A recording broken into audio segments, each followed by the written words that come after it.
오늘 본문에 보면은 바울과 바나바가 사람들을 가르쳤고 가르침을 받는 사람들이 변화되었고, 그래서 사람들이 그들을 향해서 저들은 그리스도인이라 그렇게 말씀을 들었다고 하는 것입니다.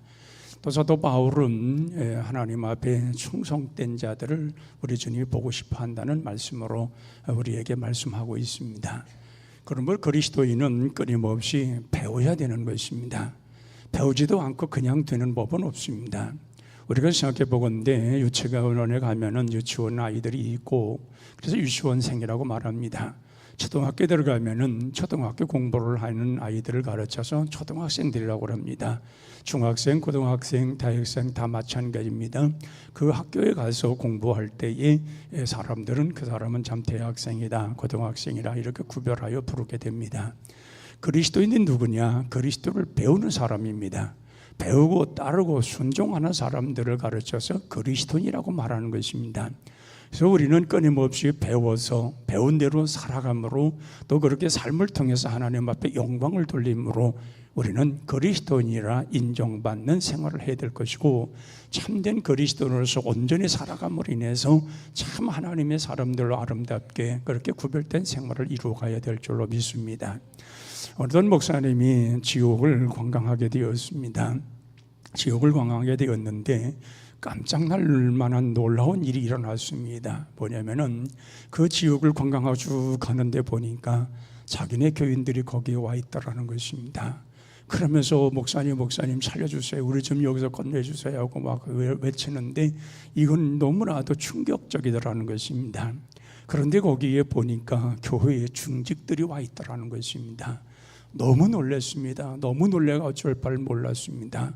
그리고 또 가다 보니까는 거기에는 자기가 잘 아는 목사님들도 와 있더라는 것입니다. 그러면서 아무개 목사여 날 좀 구해주지요, 날 좀 구해주시오 하면서 그렇게 외치는데 너무 무섭고 너무 충격스럽게도 그렇게 하더라는 것입니다. 그래서 너무 놀라서 엉엉 울다가 깨어보니 꿈이더라는 것입니다.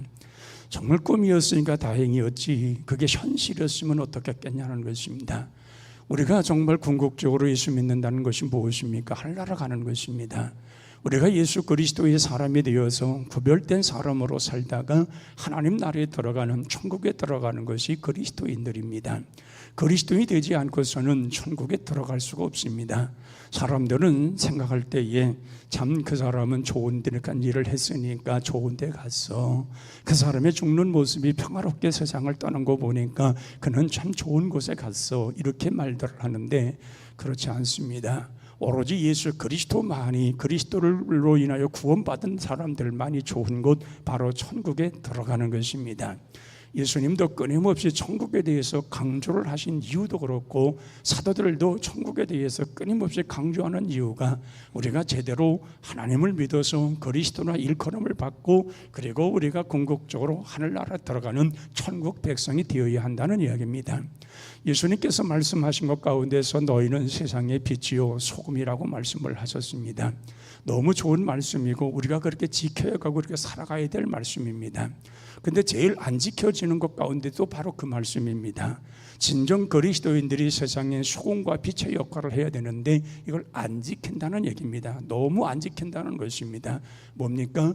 배우지 아니하고 행하지 아니하고 따르지 아니하고 순종하지 않기 때문에 모두가 다 자기 중심으로 살고 자기 행하기에, 자기 생각에 좋은 대로 살아가기 때문에 그런 하나님의 말씀이 지켜지질 않는 것입니다.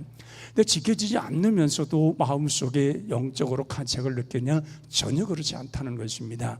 무뎌져 있다는 것입니다. 그렇기 때문에 그런 말씀이 지켜지지 않을 때 가슴 아파해야 되고, 내가 왜 이랬지 하고 느껴야 되는데, 그래야 회개가 일어나고 그리고 돌이킬 수가 있는데 전혀 그러한 마음이 없다는 것입니다.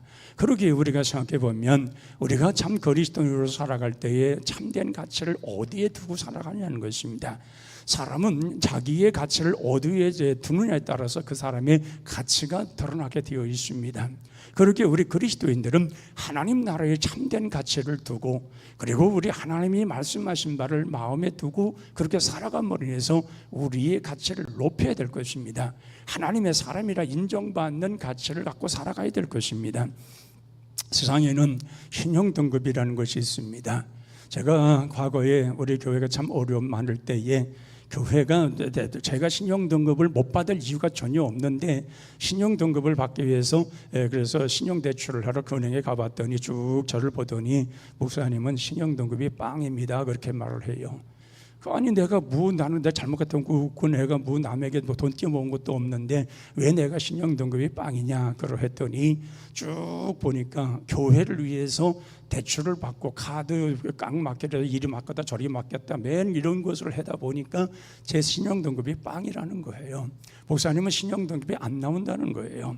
그러니까 교회가 어려우니까 우선 돈을 막아야 되니까 카드 대출 받고 또 이렇게 받고 이렇게 받고 하다 보니까 제가 모든 게 빚쟁이가 돼버린 거예요. 그러니까 신용 등급이 없다는 거예요. 그래서 저는 신용 등급을 줄 수가 없다는 거예요. 그래서 신용 대출이 안 된다는 거예요. 여러분 이 신용 세상도 이런 신용이 없으면 대출도 안 되고 돈을 꿀 수도 없습니다. 우리가 믿음의 신용이 어떠냐는 것입니다. 여러분들이 여러분 스스로가 나의 신용의 등급이 믿음의 등급이 얼마냐는 것입니다. 그 신용 등급이 정말 믿음의 신용 등급이 높은 사람은 신실한 사람입니다. 신실한 그리스도인입니다. 그런데 늘 그 신용 등급이 빵인 사람 전혀 인정받지 못한 그런 신용등급, 믿음의 신용등급을 갖고 있다면 이건 불행한 것입니다. 그렇기 때문에 우리가 신용등급이 나쁜 사람들을, 믿음의 신용등급이 나쁜 사람들은 이렇게 말합니다. 그날이 그날이고 그날이 그날이지요. 그렇게 사니까 산다는 거예요. 그러나 믿음의 신용등급이 높은 사람들은 그렇게 말하지 않습니다. 모든 것이 은혜입니다. 모든 것이 하나님의 축복입니다. 우리 주님이 함께 하셨기 때문에 되어졌습니다. 늘 감사하는 생활을 하게 됩니다. 신용 믿음의 등급이니까 그 입에서 나오는 고백 자체가 바로 그런 고백 속에 산다고 하는 것입니다. 예수님은 마태복음 7장 13절 이하에도 말씀하시기를 너희들은 좁은 문으로 들어가기를 힘써라. 그 좁은 문으로 들어가는 것은 힘들고 어렵고 협착하지만은 생명으로 인도하는 문이기 때문에 들어가라는 것입니다.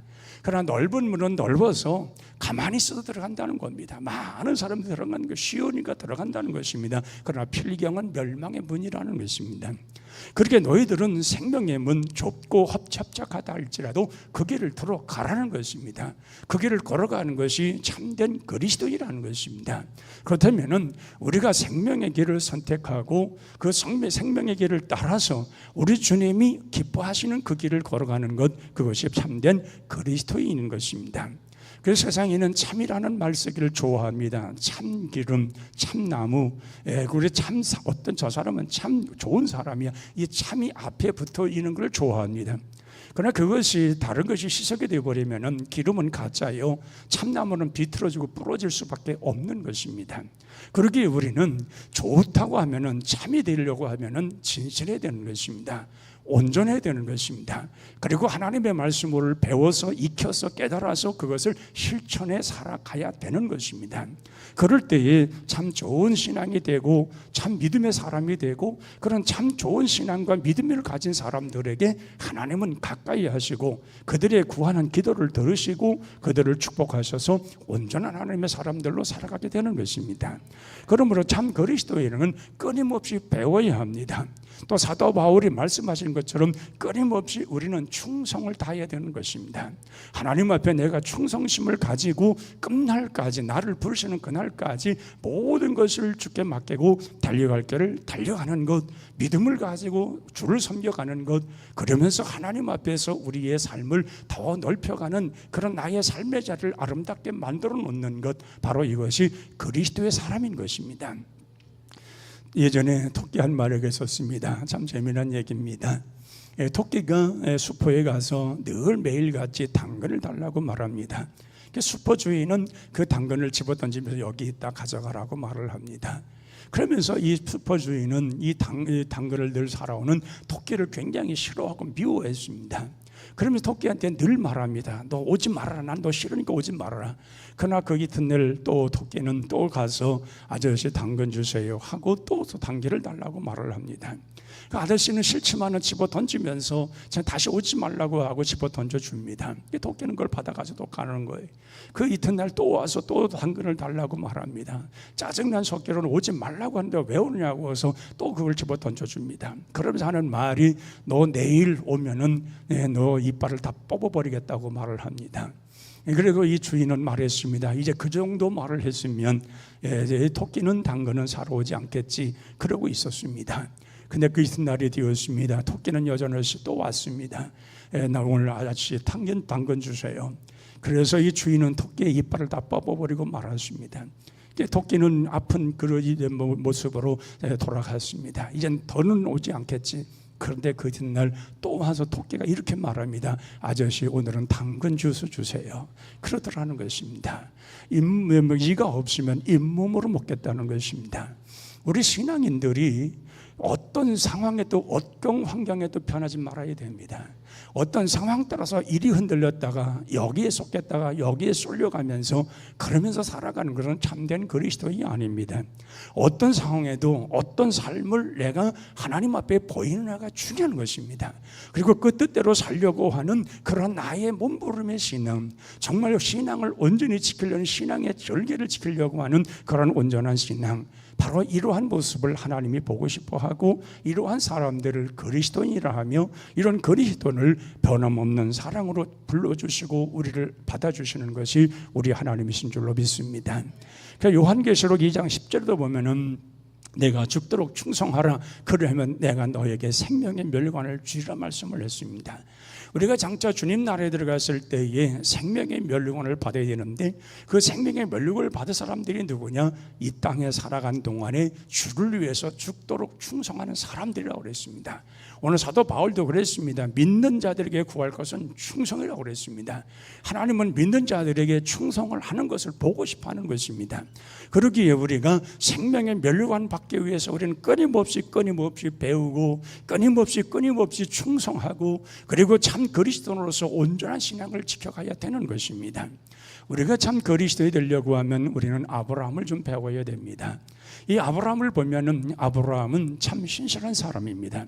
하나님께서 그에게 찾아가서 말씀하시기를 내가 너에게 말하는데 너는 네 본토 친척 아비집을 떠나서 내가 내게 지시할 땅으로 가라는 것입니다. 그렇다고 하면 거기서 오래도록 조상 때로부터 살아왔던 땅을 떠나라는 얘기인데 또 가는 땅은 자기가 한 번도 가보지 못한 미지의 나라인데 거기를 가라고 했을 때에 쉽게 떠난다는 건 쉽지가 않습니다. 그런데 아브라함은 그때마다 하나님 앞에 알았습니다. 그렇게 하겠습니다. 순종을 합니다. 걸려가는 법이 없었습니다. 안 합니다라는 말이 없었습니다. 그렇게 하겠습니다 하고 식구들을 데리고 떠나지 않습니까? 한 번도 가보지 못한 땅인데 가지 않습니까? 그러면서 하나님이 지시할 땅까지 가서 정착하실 때에 하나님께서 그 순종하는 사람을 보고 그 마음을 보시고 아브라함에 큰 축복을 내려주시는 것을 보게 됩니다. 또 열왕기상 17장 9절 이하에 보면은 그 이스라엘 백성들이 3년 6개월 동안 비가 내리지 않아가지고 굉장히 가물 때입니다. 먹을 양식이 떨어질 때입니다. 그때 엘리야를 향하여 하나님 말씀하시기를 너는 사렙당 저 어떤 과부의 집에 가라. 거기 얹혀 살라는 것입니다. 엘리야는 하나님 말씀 따라서 사렙당에 갔습니다. 이 사렙당에 가봤는데 거기 한 여인이 바싹 마른 나무 가지를 줍고 있습니다. 엘리야는 물었습니다. 내가 지금 무엇하고 있느냐?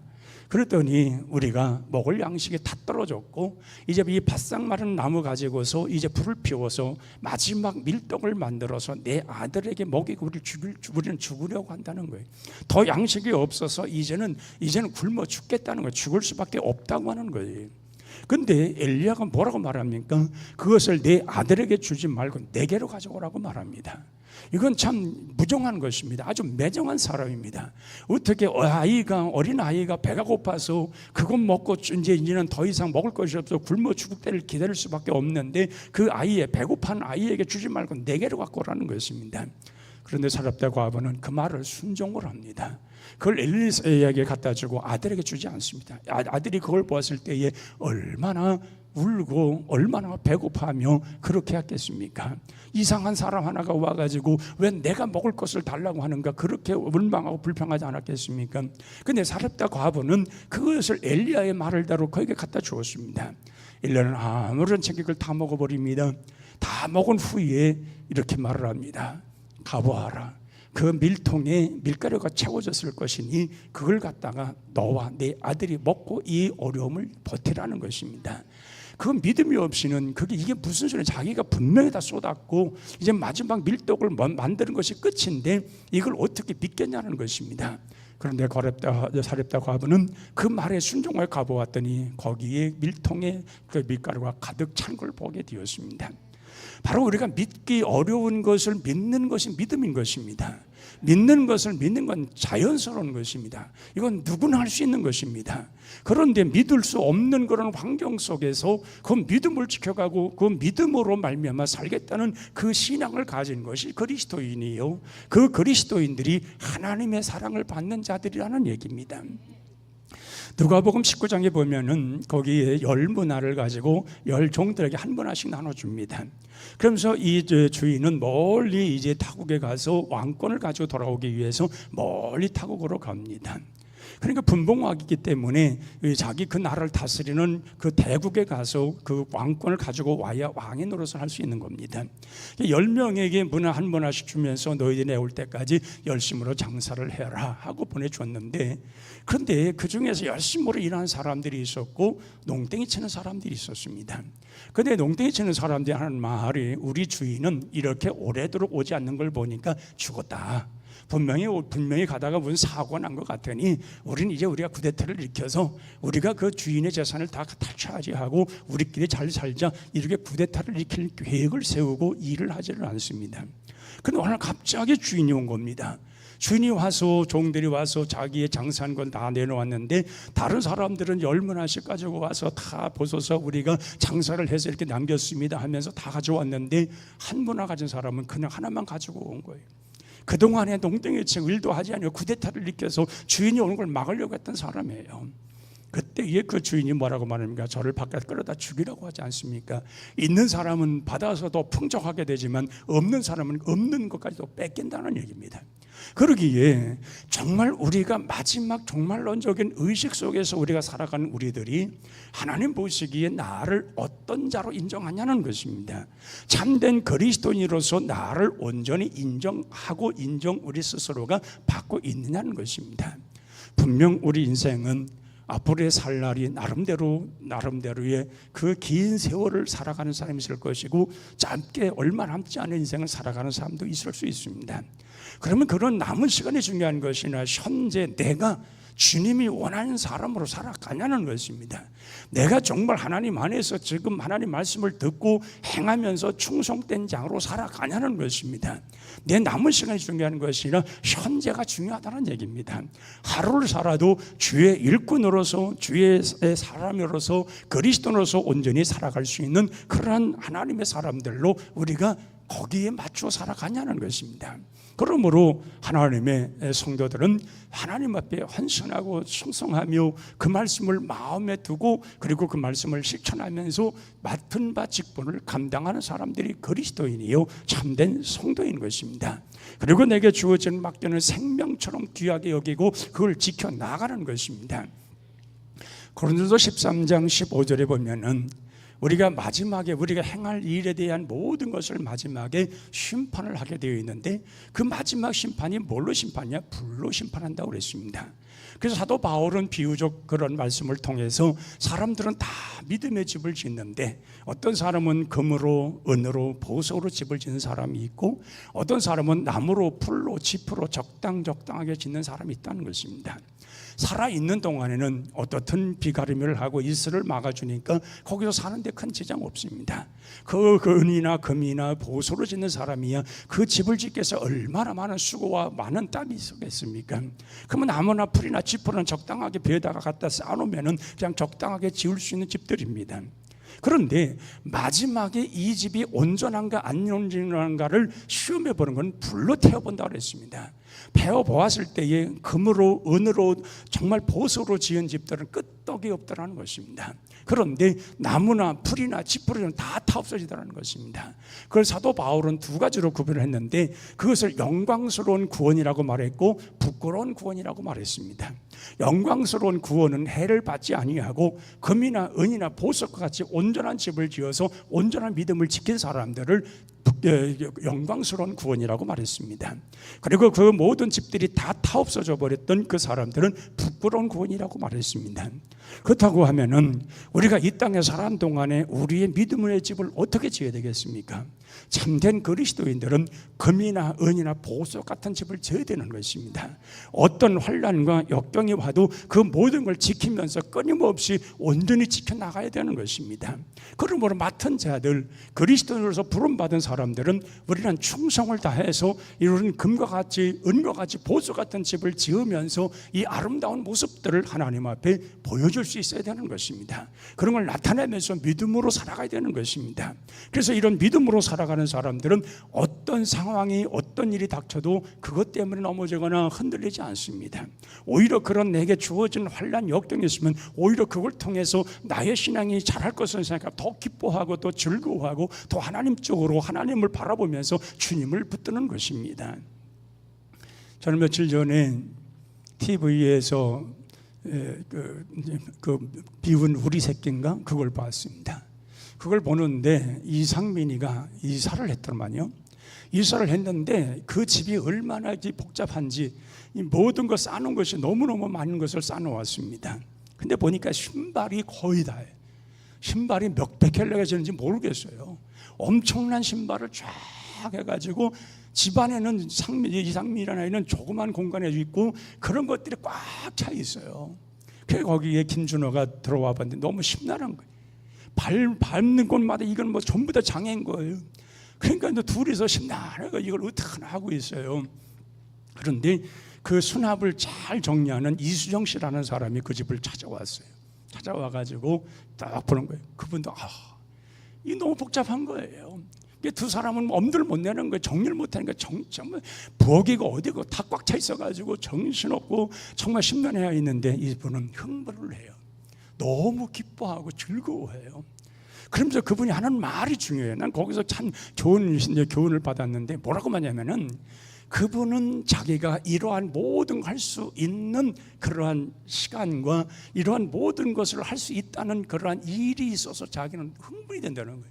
너무 지금 기쁘고 지금을 이거 할 수 일을 딱딱딱 정리할 걸 생각하니까 너무너무 기쁘고 행복하다는 거예요. 여러분, 우리의 그리스도인들이요, 어떤 환난이나 문제가 있었을 때에 염려 안 하고 근심이나 하고 심란해하는 것은 그리스도의 삶이 아닙니다.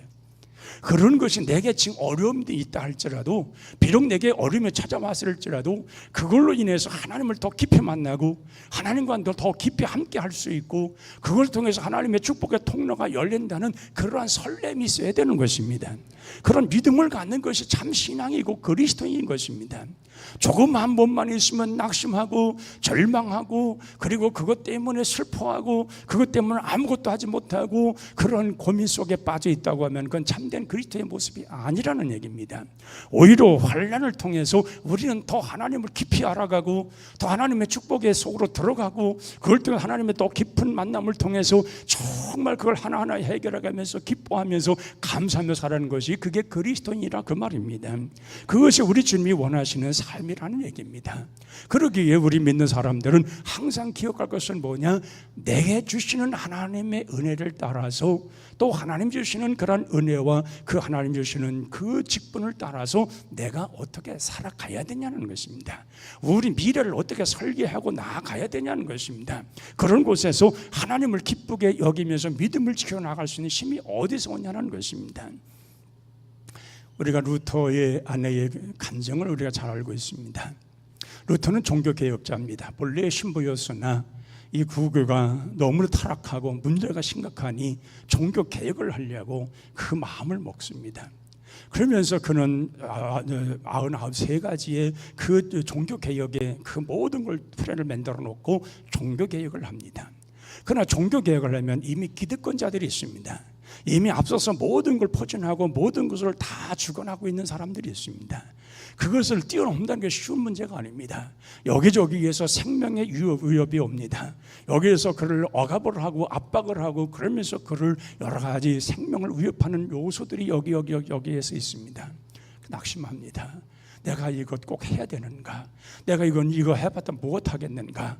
그러면서 낙심하고 절망하는 그때에 그 아내가 상복을 입고 울지 않습니까? 엉엉대고 울지 않습니까? 그러니까 루터가 깜짝 놀라서 누가 돌아가셨냐고, 누가 죽었냐고 그렇게 물으니까 하나님이 죽으셨다는 겁니다. 하나님 돌아가셨다는 겁니다. 루터는 아니 무슨 하나님이 돌아가시냐고 무슨 쓸데없는 얘기를 했더니 당신을 보니까 하나님이 죽으셨다는 겁니다.